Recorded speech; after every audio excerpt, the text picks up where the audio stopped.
What is America's favorite flower? Well, of course, it's the rose. Something like 85% of all Americans say their favorite flower is the rose. How do you grow them? Well, we've talked about that on this show. You can go back and look for various episodes of the Garden Basics podcast where we talk about planting roses and pruning roses.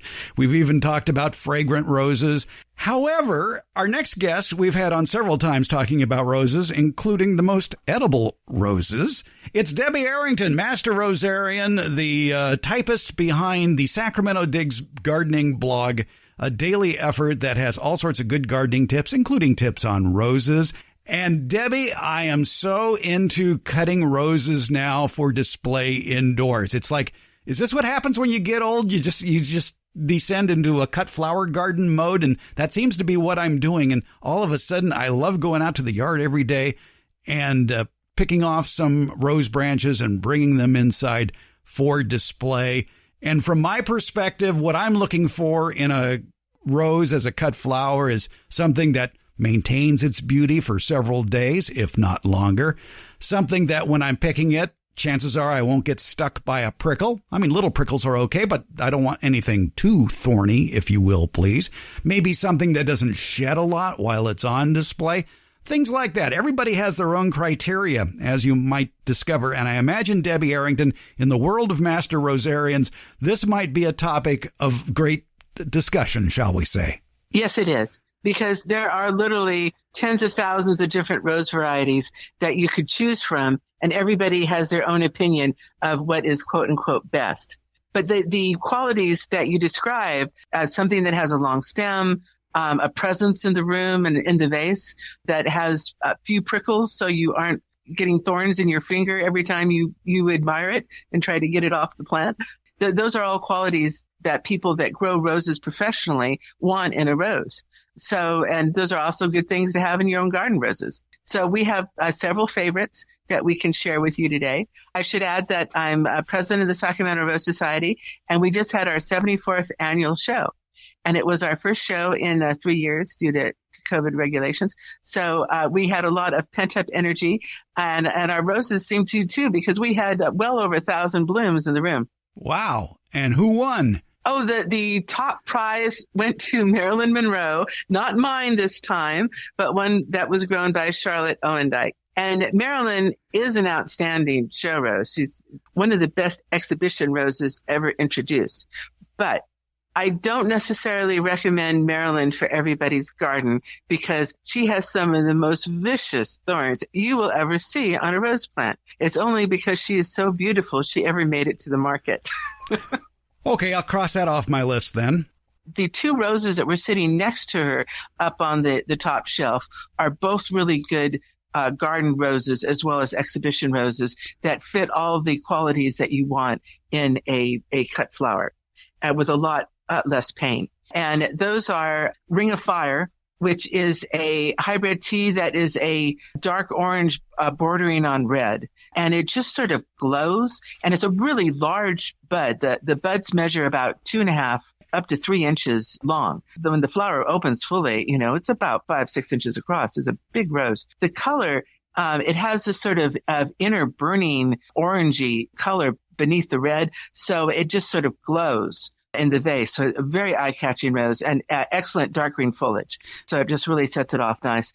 And it puts out very long stems, easily 24, 30 inches. This great big rose on the top. So they're very handsome. And the other one that was the princess of our show was the aptly named Hot Princess. And Hot Princess is a wonderful rose both in the garden and in the vase because it just has beautiful form to it, a beautiful point that slowly opens. It has that sort of whirling petals, and it's a dark, dark pink. And another one that has this almost fluorescent color to it. And so both of those make them very eye-catching. And when you're competing against 1,000 other roses, you have to have something that is going to draw the eye to it other than the other flowers next to it. And it does it in the garden and also does it in the vase. Both those roses, one of the reasons they're so outstanding for exhibition is because they put out good long stems. The key to growing long stems is when you cut a rose to cut a lot of stem with it.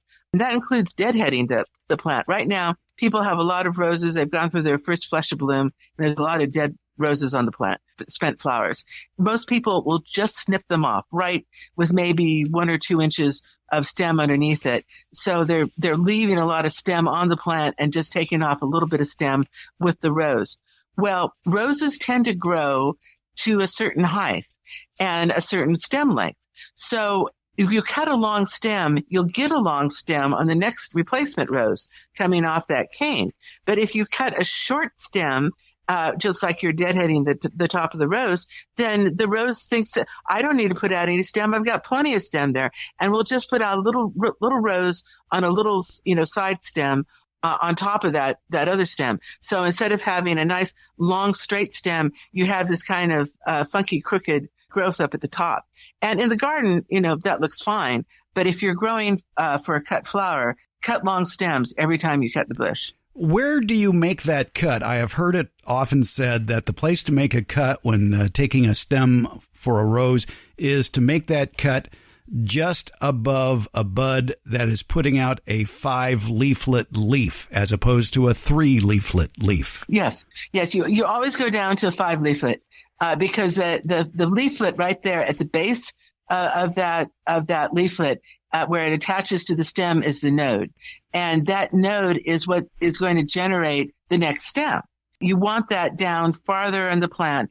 And you also want it to be pointing outwards, away from the inside of the bush, so that when that new growth comes, it will be growing out and not in. That improves air circulation inside the bush. It also makes for a straighter stem because it doesn't have to compete with other stems inside the bush. One of my criteria also for going out to the yard and picking roses as a cut flower is I really like it when there's a bunch of roses all in one spot. I'm thinking of the Sally Holmes. There seems to be a gaggle of roses that are attached to what would be a long single stem, and it fills out a vase very nicely. Yes, it does. That's what's called a spray. That's multiple buds on one stem.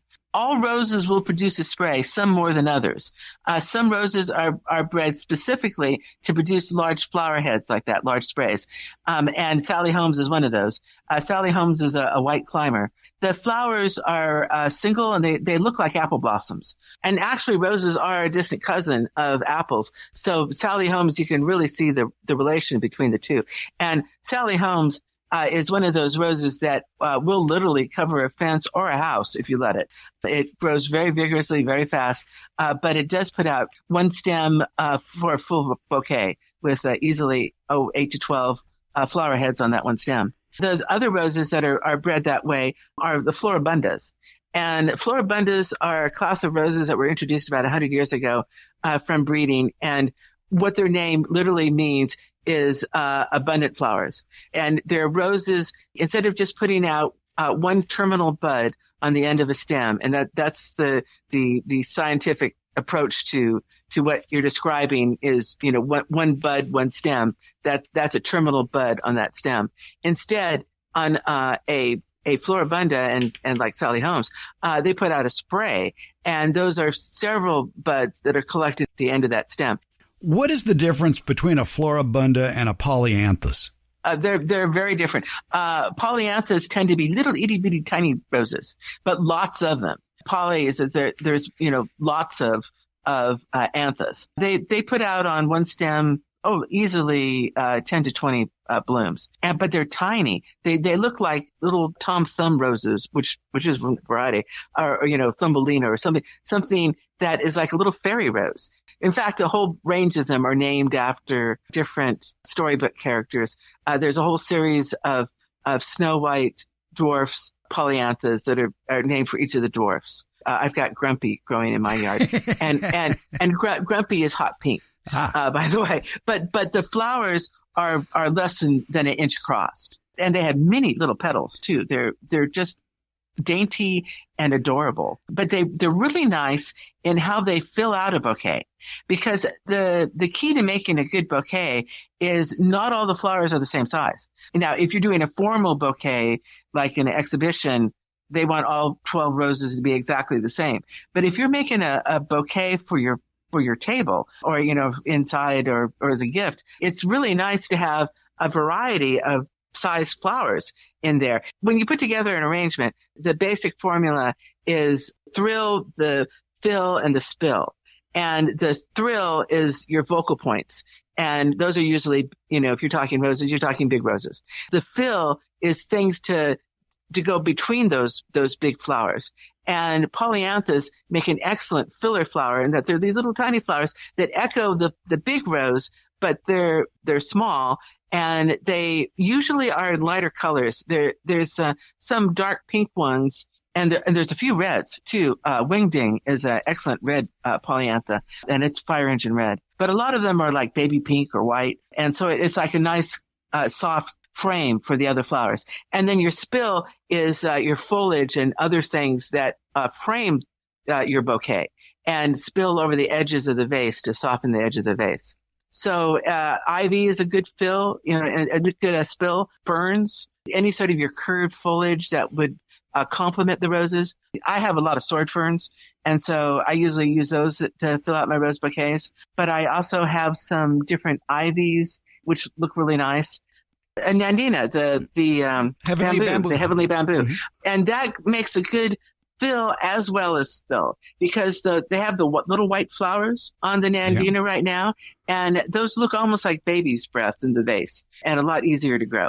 But other foliage that is just pretty foliage, that's green foliage, that frames the flowers nicely.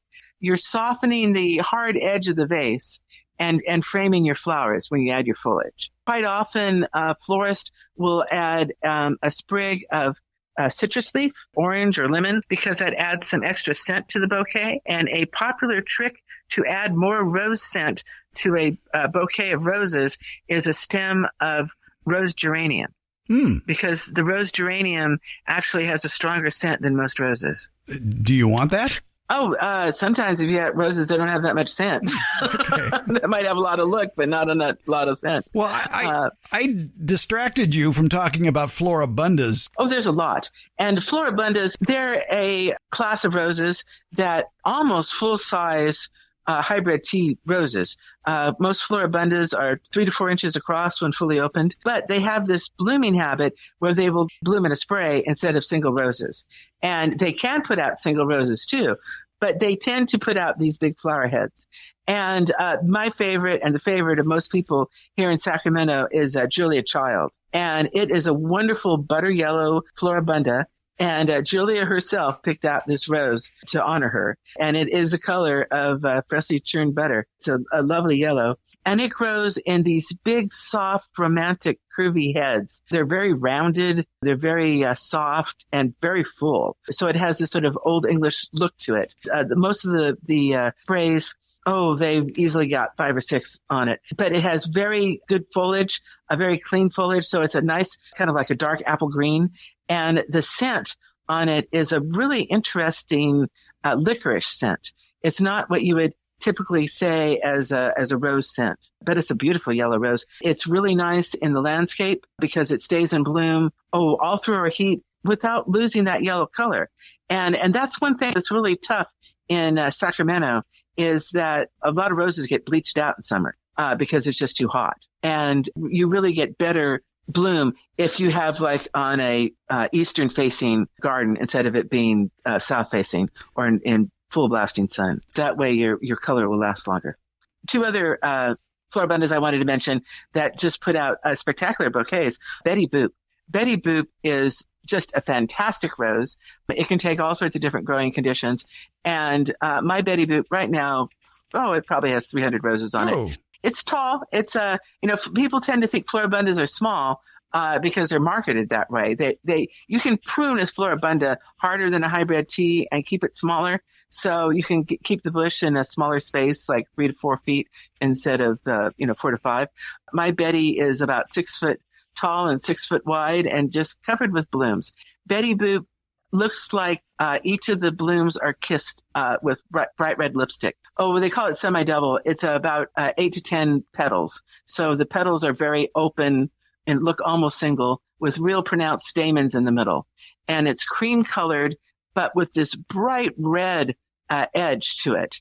So it was like somebody painted lipstick right on the edge of each bloom. It's a lovely rose. So you can just imagine these big heads of those flowers in a spray with, 10 or 12 of them clustered together. They're just lovely. And bees love that rose because it has such pronounced stamens and very open blooms. So it always has a lot of bee activity, and it's just a beautiful rose in the garden. And another one of my Floribunda favorites, it doesn't so much put out the big sprays. It puts out a lot of singles, but it is just an absolutely gorgeous rose. It's called Daybreaker.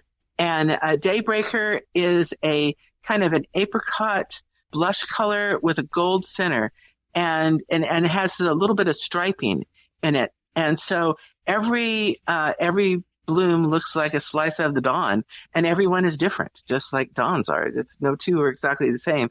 And it has beautiful dark green foliage that is totally disease proof. It never has any rust or powdery mildew or black spot or anything on it. It is just bulletproof as far as any diseases.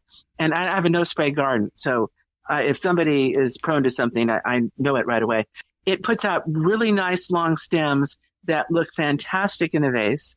It easily has about, I'd say 60 blooms on that bush right now.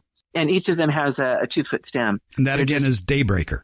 Daybreaker, yeah. Yeah, it's a beautiful, beautiful Floribunda. You used a couple of terms that probably need a bit of definition for people who don't know. You talked about roses that are singles and roses that are doubles. What is the difference? Yes. A single rose has fewer than 8 petals. And quite often a single rose will have 5 or 6 petals.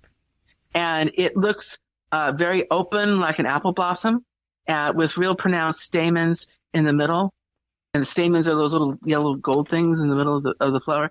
It has a very open look to it, sort of like a daisy or something. It doesn't even look like a rose a lot of times, which is one of the reasons they're very eye-catching, is because you have to think twice about what it is. There are that Betty Boop has a few more petals than 8. She has some roses on her that are probably about 6 to 8, but quite often has 8 to 10. So that makes it called a semi-double, which is up to 16. But other than that, roses are full roses. It just depends on how full. And so a full rose is anything above that. Most hybrid teas are in the 30 to 40 range. But your Austin roses, which are your big English shrub roses that are supposed to be like giant cabbage roses, they can be 80 to 100. And that's why they get so full looking, is they have so many petals. But that also makes them extremely fragile. And they quite often will burst and literally throw petals all over the room. It's pretty wild. Well, I think that's another important criteria, is you don't want a plant on your dining room table that's going to make a mess. That explodes. Yes, it explodes. Yes. I have just a few Austins because they get pretty big. And both of the ones that I have are in the ground, at least, are ones that have smaller habits, which means that they stay under 4 to 5 feet. Because the thing about the Austin roses that they discovered, these were shrub roses that were originally bred in England, where it tends to be colder than here in Sacramento. They stay smaller, in like a 4 or 5 foot range. But when they come to Sacramento, they love the warmth. They think it is just fantastic here, and they will get to be, 6 to 8 feet real quick and just as wide. And they're very handsome if you have the room, but they take up a lot of room. So the two that I have, one is one that they released a long time ago named Tamara, which is a kind of an apricot color. And the other one is this new one that was released a few years ago named Olivia. And yes, they do name most of the roses after people or women's names. Olivia is an outstanding rose. If you're going to get an Austin rose, Olivia would be the one to get, because she has all the good qualities and none of the bad for an Austin rose. She's a light baby pink and with very full cabbage-style flowers and incredible scent, just a wonderful scent. And she puts out big sprays where, one stem is a whole bouquet. She also can grow in semi-shade, because I've got her in a spot where she gets quite a bit of shade during the summer, and she keeps blooming. And she has very few thorns. The big difference between her and Tamara's covered with prickles. Just terrible, terrible thing. But Olivia is just she's the best of the Austins for cut flowers. Well, since you brought it up, Will either of those explode on the dining room table? Oh, Tamara does. Tamara will do it in a day. Tamara does not last well off the bush at all. But Livia, when she goes, she will explode all over the table, yes. Because she has just so many petals, and they have to go somewhere. Yeah. But yet you recommend them as a cut flower. Yeah, because the scent is so strong. Okay. Tamara, is that spelled Tamora? Yes, it's Tamora. Okay. Tamara. All right. Of course, most people are familiar with hybrid tea roses. In my experience with hybrid teas is they don't really have a long stem. They don't look that great in a tall vase, or am I just being lazy on this? It's, as I mentioned, that a lot of your roses, it depends on how you were cutting those stems and how you were training that plant to grow. Because most hybrid teas are bred to put out nice long stems. That's one of the things that they look for in that rose. And there are a lot that will put out very good stems, especially for your first flush of flowers, those ones that you get in April and May. All right. Now, I know we've mentioned a couple of hybrid teas already, Ring of Fire and Hot Princess. What are some other good hybrid tea roses for cutting? Well, I'll start with the reds because that's what people usually associate with cut roses is red roses. And that seems to always be the request that people have is what are some good red roses that I can grow and cut and bring inside. And everybody's favorite in that category is Mr. Lincoln. That's an oldie, but still a goodie. And one of the reasons it's so beloved is that it has a wonderful deep red rose scent. It's a very heavy scented rose, and that you bring one of those stems inside and it will fill a room with scent. So it's much sought after for that. It's a very dark red rose, and it's one of those roses that if it's planted in full sun, it can get kind of toasted. So now you tell me.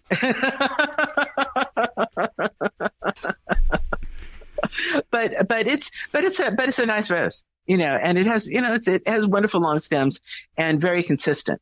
Another good red is Olympiad. And Olympiad was introduced in 1984 for the LA Olympics. It's a classic red rose with a wonderful high pointed center. It looks like a florist rose. It has very few prickles on it and nice long straight stems. It has a beautiful red color that does not fade. So a very consistent rose in the garden. And a red rose that was introduced recently that is an outstanding red rose that it looks just like a florist rose also. It's called Veteran's Honor.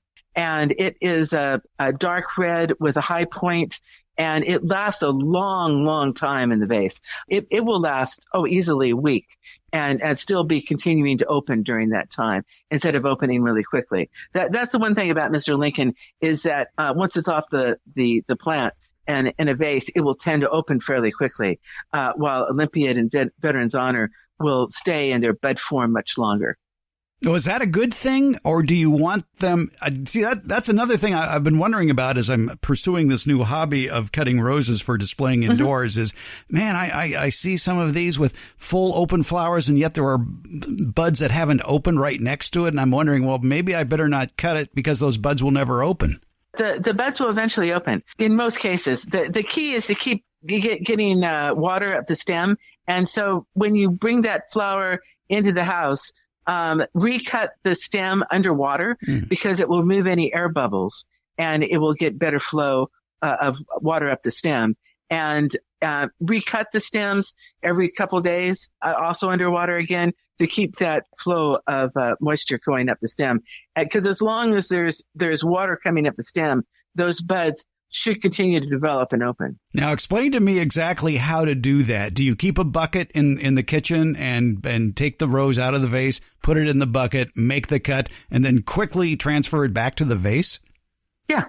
Okay. But I don't even take a bucket. I mean, it's just, it's like a cup of water or something. It's just long enough for me to get a pair of scissors in there to snip the end of the rose. Because, it doesn't need much, just about an inch from the bottom of the stem.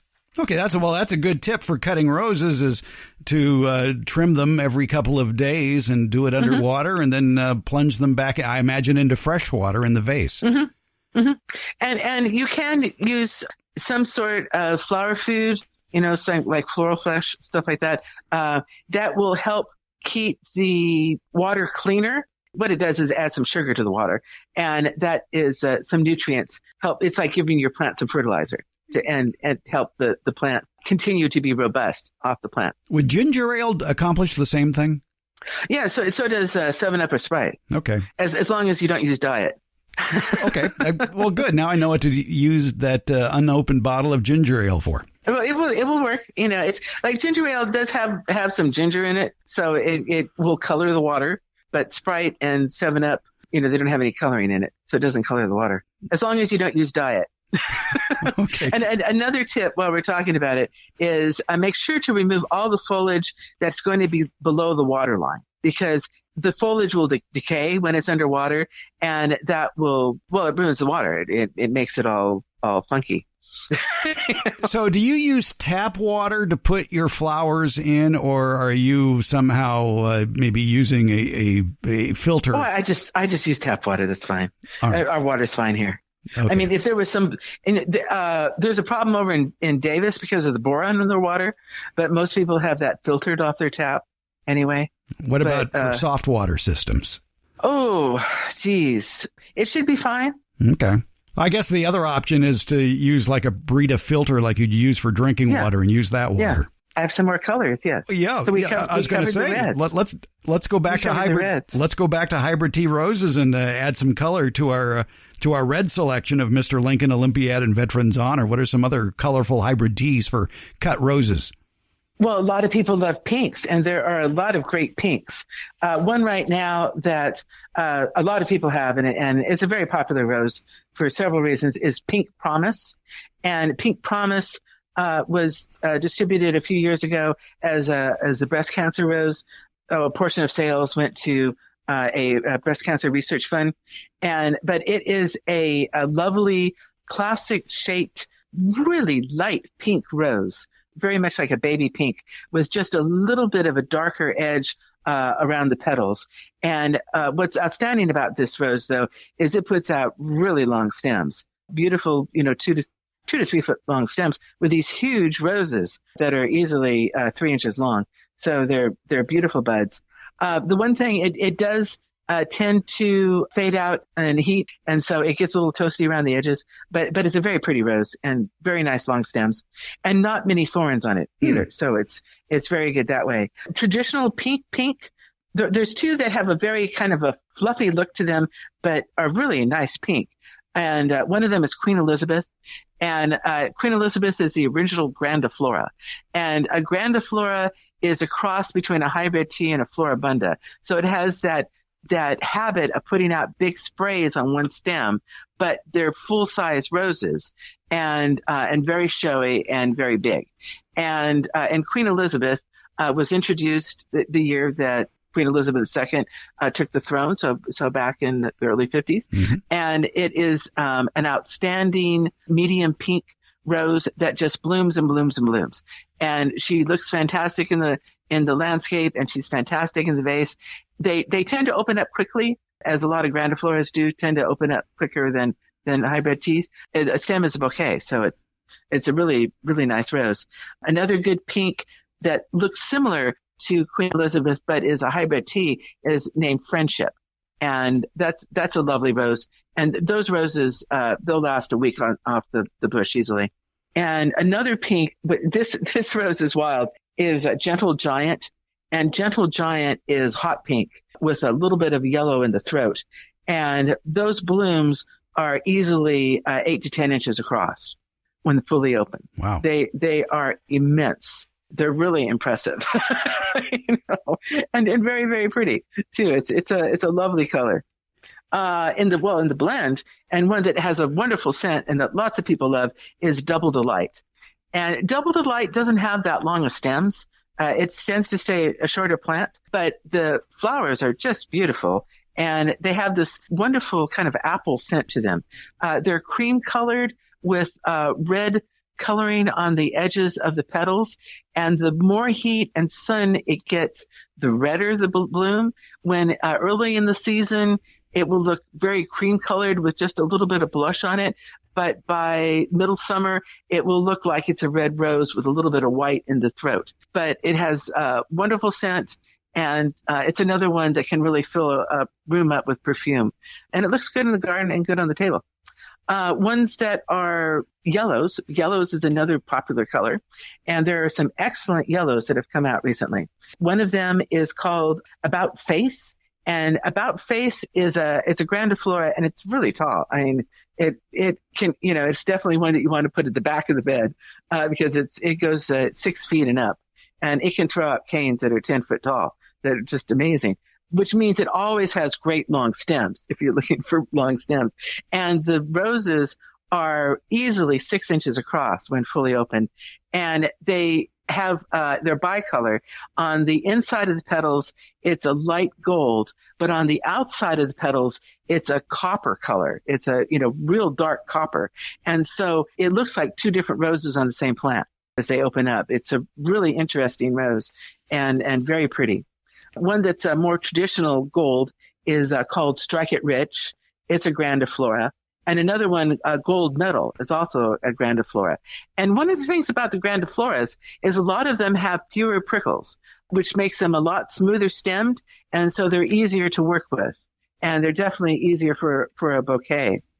And that last one, of course, Gold Medal. Yes. Please continue. Oh, yes. and Gold Medal is one that it's a beautiful exhibition rose as well as in the garden and in the vase.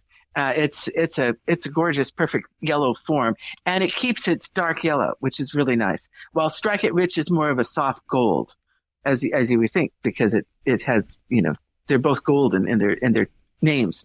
Love and Peace is a combination of red and yellow, which is really striking in the vase.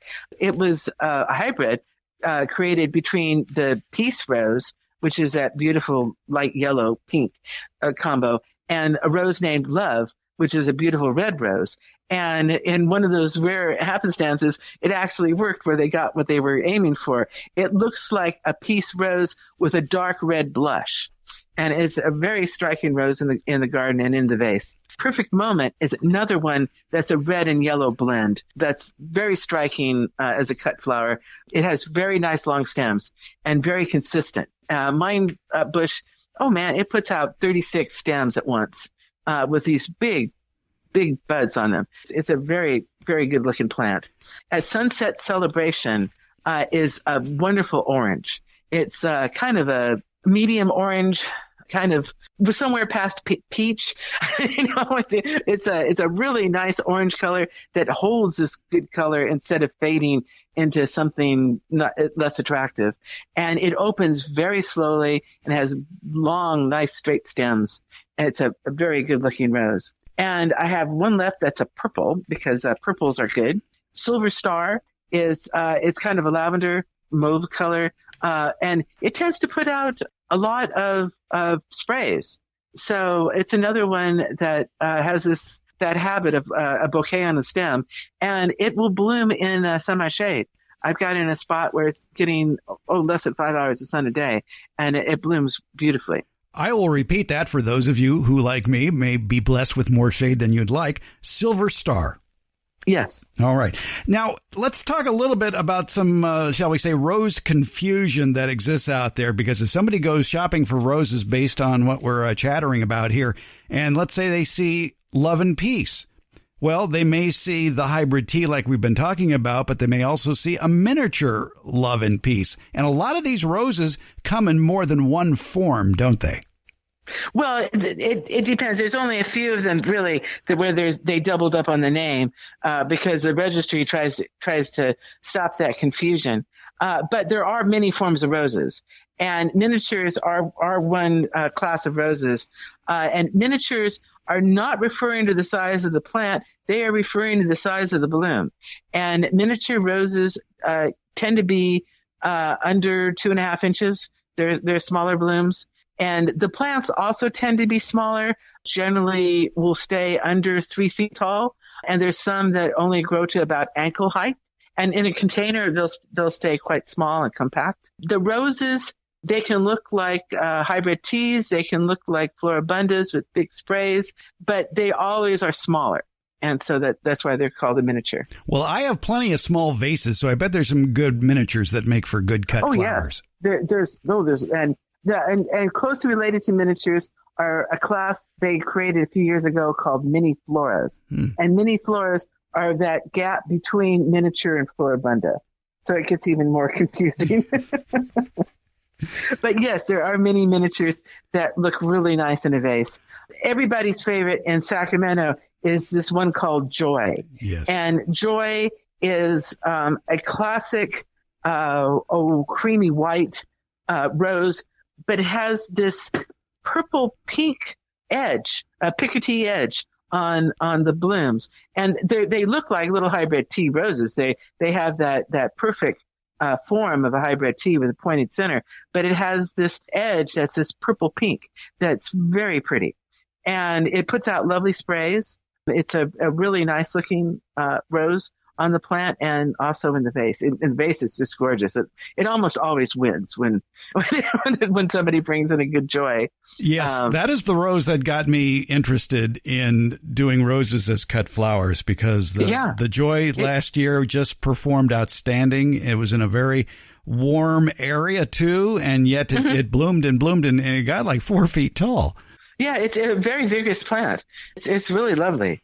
There's another that it's been an instant hit, and its name is Yes, It's True. And it is pink and yellow blend. And it's a very vigorous plant, and it's just covered with flowers right now, and mine is at least. And they look like full-size hybrid teas, only they're tiny, maybe about 2 inches across, but very pretty, kind of hot pink with a yellow blend at the throat. And my favorite miniature, at least in my own yard, is one that's called Rainbow Sunblaze. And it is a red-yellow blend.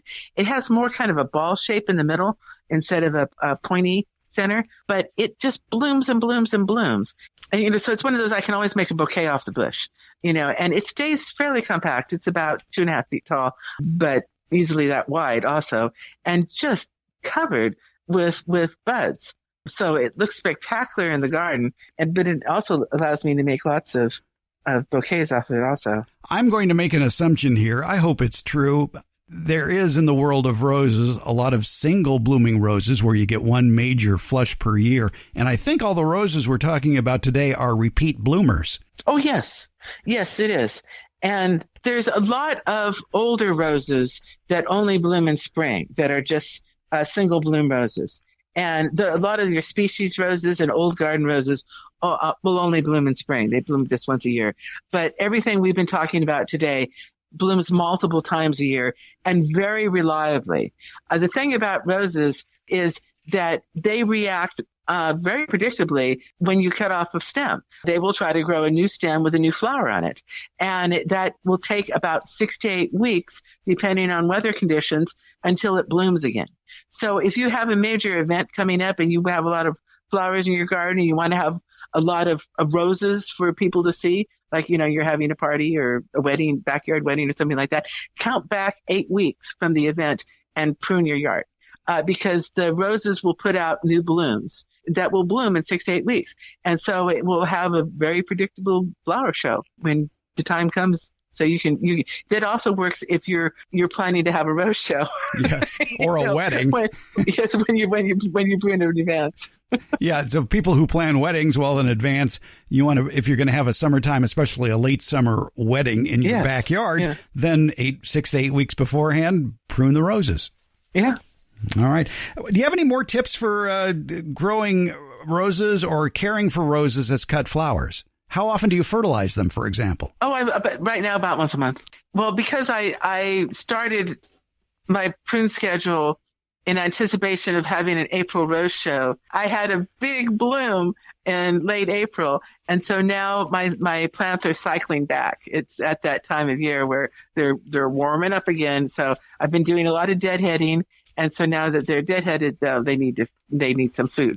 So that's what. So I tend to fertilize after I've done a lot of deadheading. Of the roses we've mentioned, will most of these roses work well across the country that grow roses? Would basically be Yes. USDA zones 6 through 9. Oh, yes, definitely. Roses, admittedly, they grow better in Sacramento probably than just about anywhere because we have just about the perfect growing conditions for them. We have low humidity, there's no summer rain, and there's no Japanese beetles. Yes. Yeah. So we have good soil. We have everything they need. And roses actually are very drought tolerant. That's one thing to remember, with them is they can get by with less water if you need to. The one thing is when you do cut back on your water, cut back on your fertilizer, you can burn your plants. And I imagine mulching would play a role in making them more drought tolerant too. They appreciate mulch. All right. Did we leave anything out? To prompt more bloom, you need to cut your roses regularly. You need to cut out the spent blooms and encourage that plant to bloom more. So, because some people, they wonder why their roses aren't blooming, and then they realize they never took off the old roses. And if you don't take those off, that rose will think that it is done for the season, and it should just let that turn to fruit. Which is higher in vitamin C than most foods. Yes, rose hips are very high in vitamin C. Yes. That's a podcast for the fall. There you go. All right.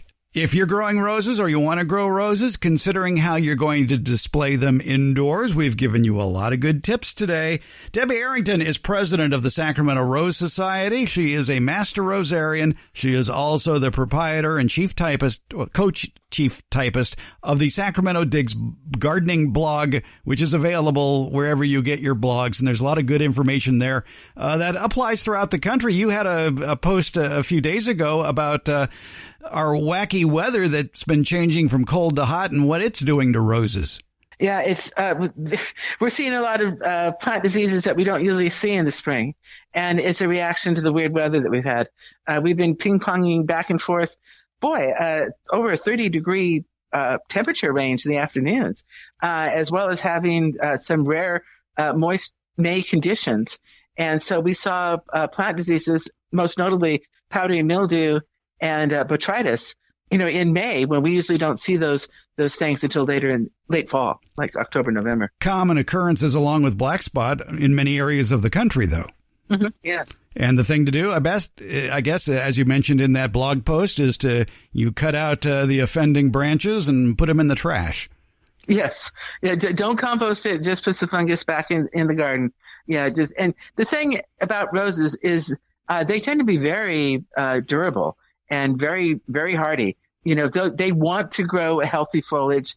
They want to grow back nice, fresh green leaves. So if you take off the diseased leaves and give the plant some water and nutrients, it usually will grow back fresh foliage and new flowers. There you go. Cut roses, add it to your garden. Good pair of snippers, too, helps as well. Debbie Arrington, thanks so much for all your help growing some good roses today. Thank you very much. It's my pleasure.